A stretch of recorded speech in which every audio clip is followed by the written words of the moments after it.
In front of everyone, they laughed at me. And for a second, I believed that maybe I deserved it. I never imagined that my own family, the people I admired throughout my childhood, would be the first to publicly embarrass me. But there I was, in the middle of my 80-year-old grandmother's party, surrounded by cousins in suits, aunts wearing designer clothes, and stares that pierced me like invisible blades. I felt small, invisible, ridiculous. My name is Alice, I am 32 years old, and I am a literature teacher at a public school on the outskirts of Belo Horizonte. I am the daughter of simple parents, now deceased, and I was raised with a lot of love, even though we had few resources. Since my parents passed away when I was 19, I have been practically erased from my mother's family radar. They live in another part of the city, in upscale neighborhoods, with huge houses and parties photographed for Instagram. Me?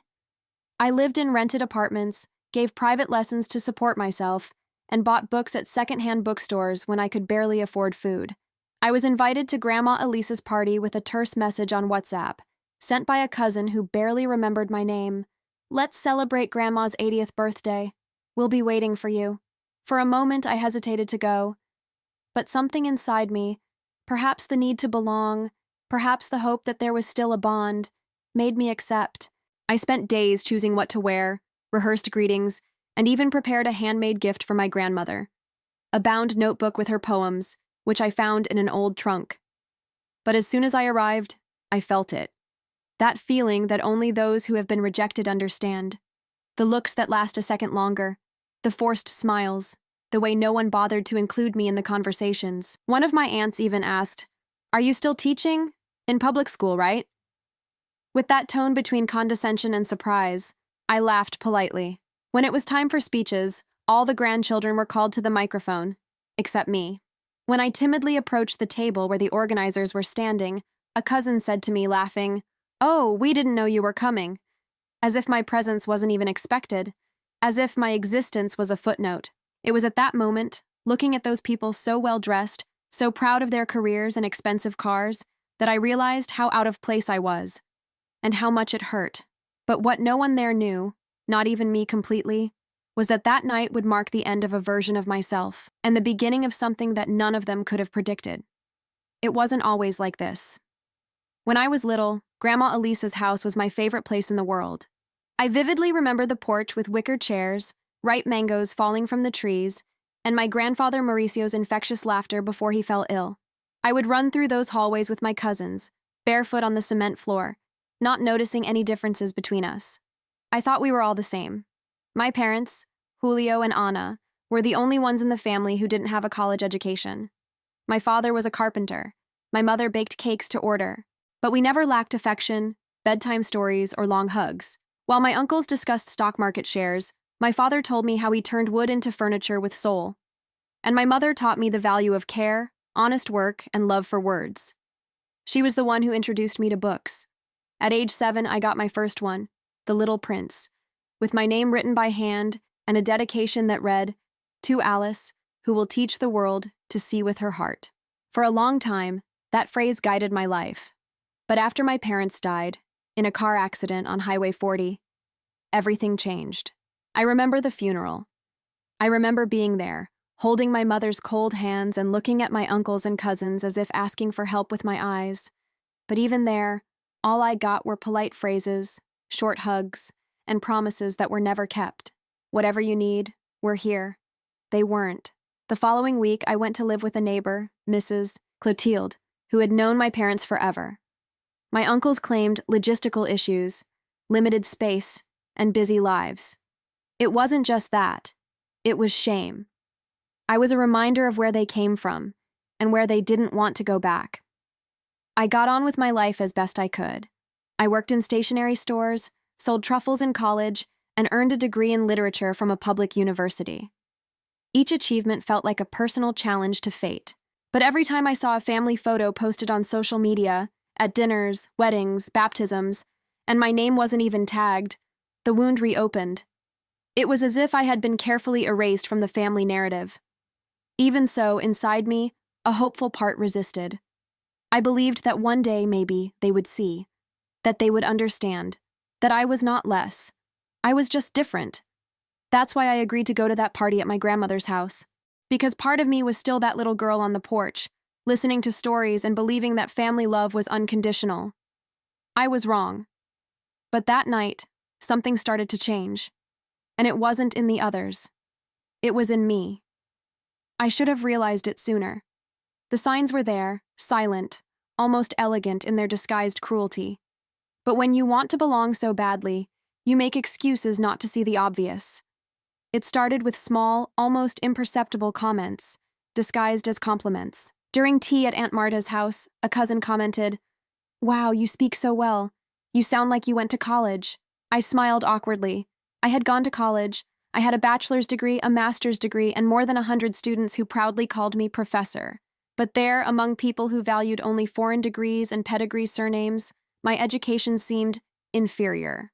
Once at one of my cousin's weddings, I was seated at the children's table, literally, among balloons and plastic cups, while all the other adults were divided among tables decorated with expensive arrangements, imported wines, and golden invitations with their names on them. When I asked if there had been a mistake, the organizer said, without even looking me in the eye, "You're Anna's cousin, right? Oh, then you must be at table 14.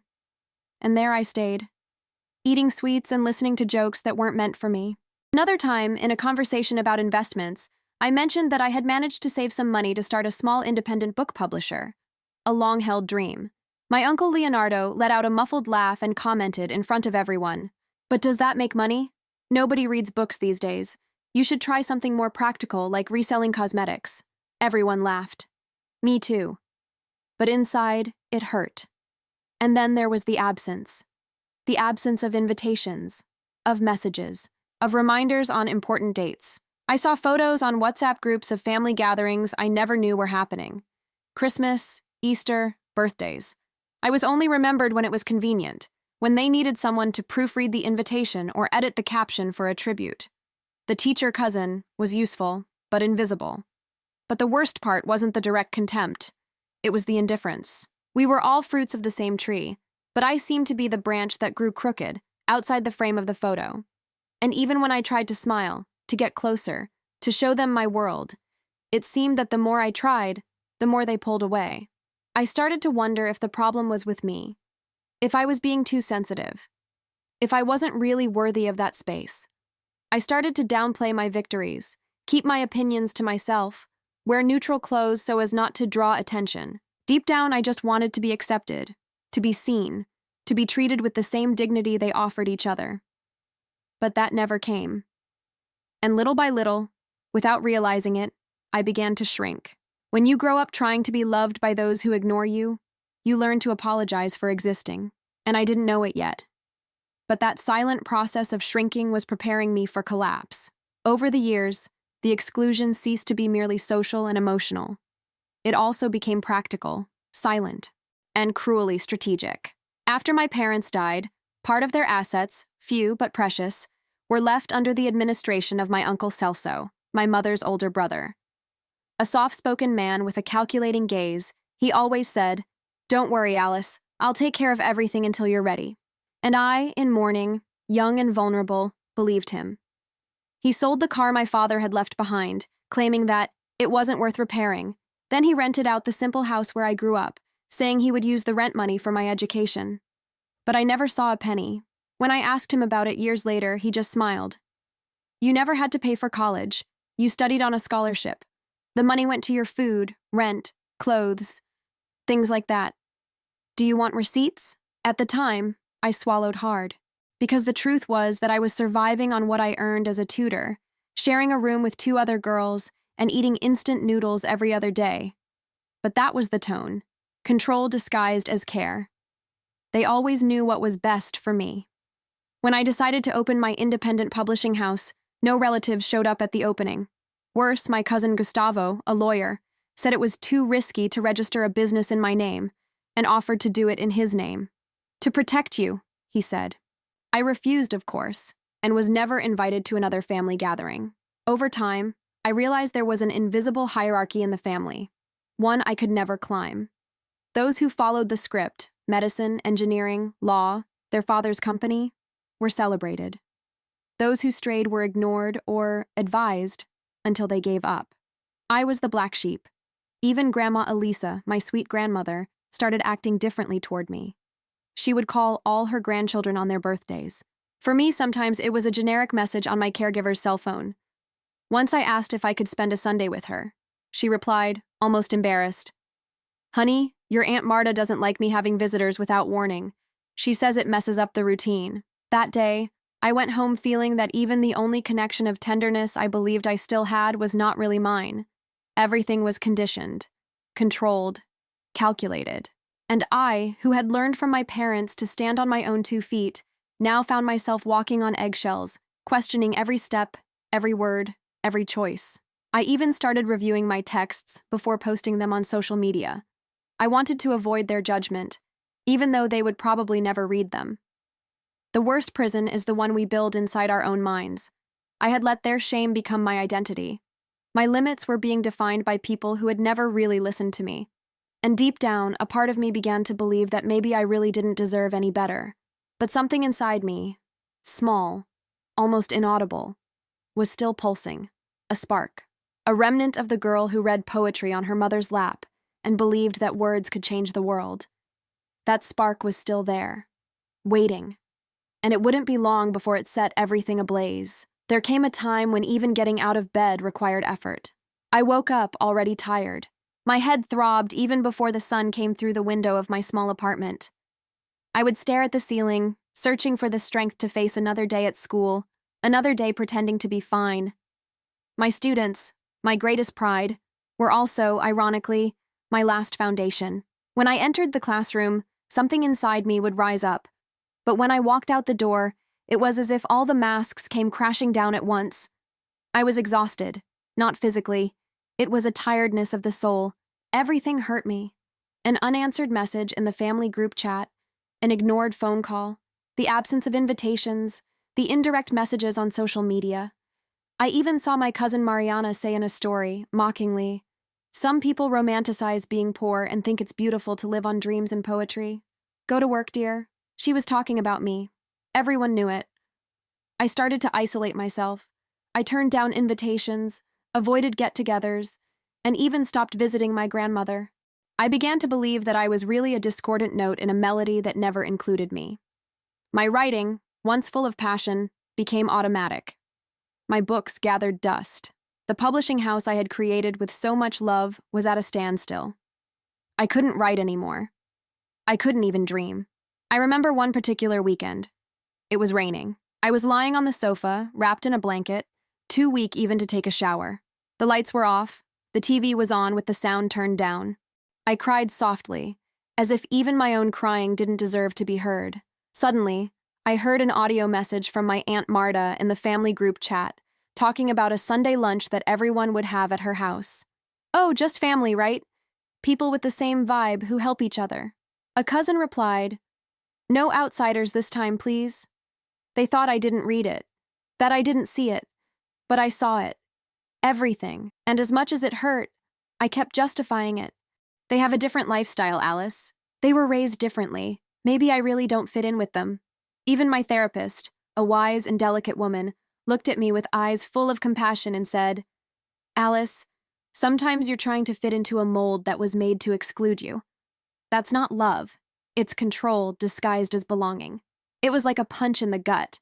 At school, I started having anxiety attacks. Once I had to run out of class in the middle of a lesson to cry in the bathroom. My students, sympathetic, didn't even ask. They just left a little note folded on my desk.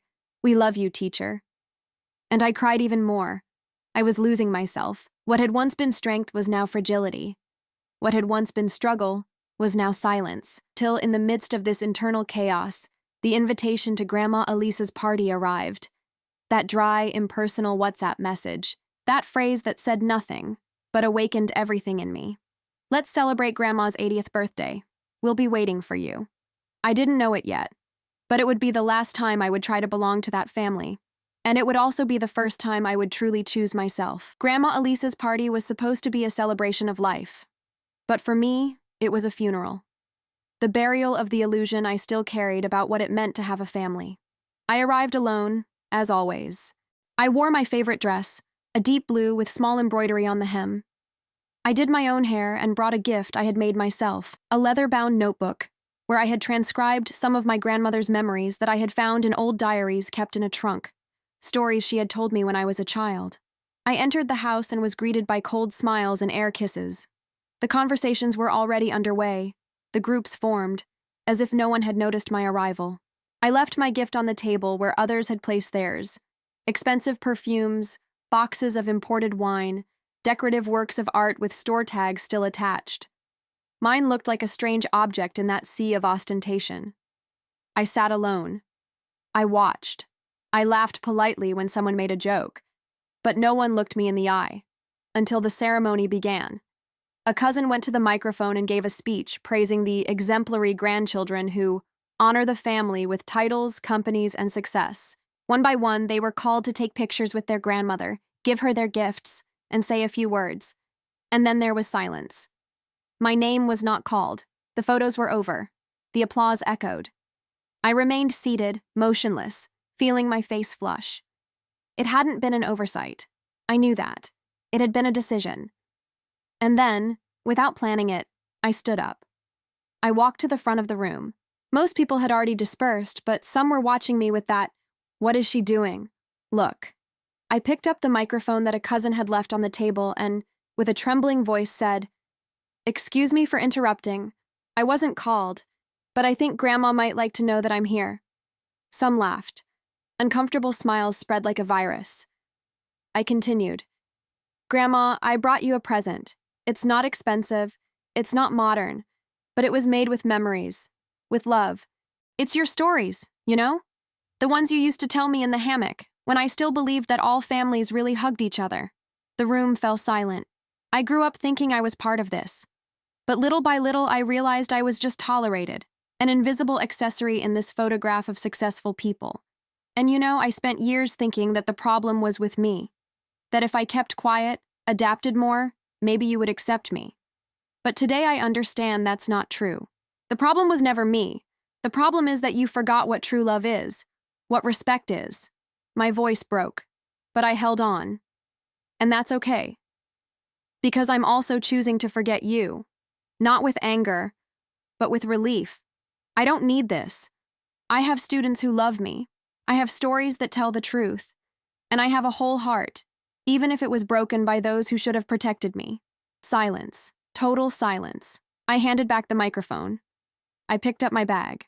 And before leaving, I turned to my grandmother, who was looking at me with teary eyes, and said, "Thank you, Grandma, for teaching me that we can keep good memories and still know when it's time to leave." I left. I walked down the street, my heart beating wildly. Tears were streaming down my face, but they weren't tears of sadness. They were tears of liberation.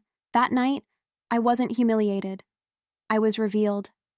And finally, for the first time in years, I felt whole. The morning after the party, I woke up with puffy eyes, a scratchy throat, and a mixture of lightness and dizziness in my chest. I had done the unthinkable. I spoke up. I stood up for myself. And most importantly, I left. But contrary to what I had imagined, that I would feel empty, regretful, ashamed, I felt alive. For the first time in a long time, the silence around me felt like peace, not abandonment. I sat on the balcony of my small apartment with a cup of hot coffee in my hands and started writing. No filter, no fear. I wrote everything I felt at the party, everything I had carried for years, everything I had never had the courage to say. It was like opening a window after decades of being locked from the inside. Little by little, that spark that had resisted inside me began to take shape. I began to remember who I was before I tried to fit into other people's molds. I rediscovered old notebooks of poems, stories I never published, ideas for books that had been shelved for fear of judgment. I went to my small publishing house and, for the first time in 2 years, sat down at the computer with the desire to do something for myself, not to prove anything to anyone. I talked to my therapist and she listened to me with a smile. "The most beautiful thing about your pain, Alice, is that it didn't harden you. It made you blossom." I started investing in my projects again. I restructured my publishing house to focus on female authors from the periphery, like me. I gave writing workshops in public schools. I wrote articles about belonging and rejection, which began to go viral on social media. People I had never seen in my life sent me messages saying that they felt seen by my words. I had spent so much time trying to be accepted by a family that never listened to me, and now I was being heard by complete strangers who recognized me. Even so, it wasn't easy. At times, the loneliness returned.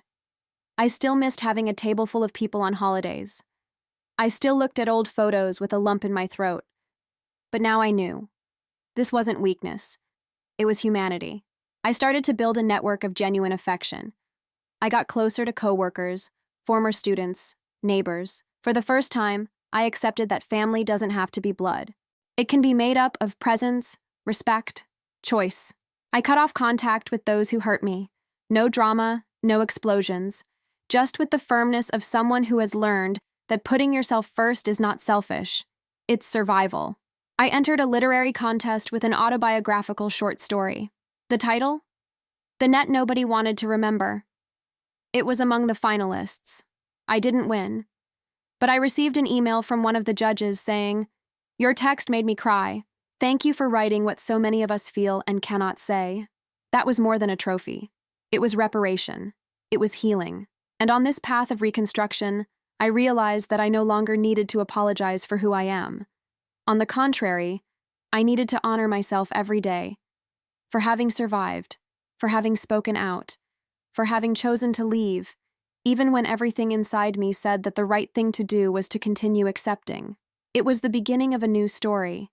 And now, for the first time, I was the author. Life has these ironies that seem like scripts carefully written by fate. About 3 months after my grandmother's party, I received an unexpected call from my Aunt Marta. My cell phone rang on a Monday while I was teaching a creative writing workshop for young Black women at a community library. I ignored it, but she insisted with a message. "Alice, we need to talk. It's about Grandma. Call me as soon as you can." My heart raced.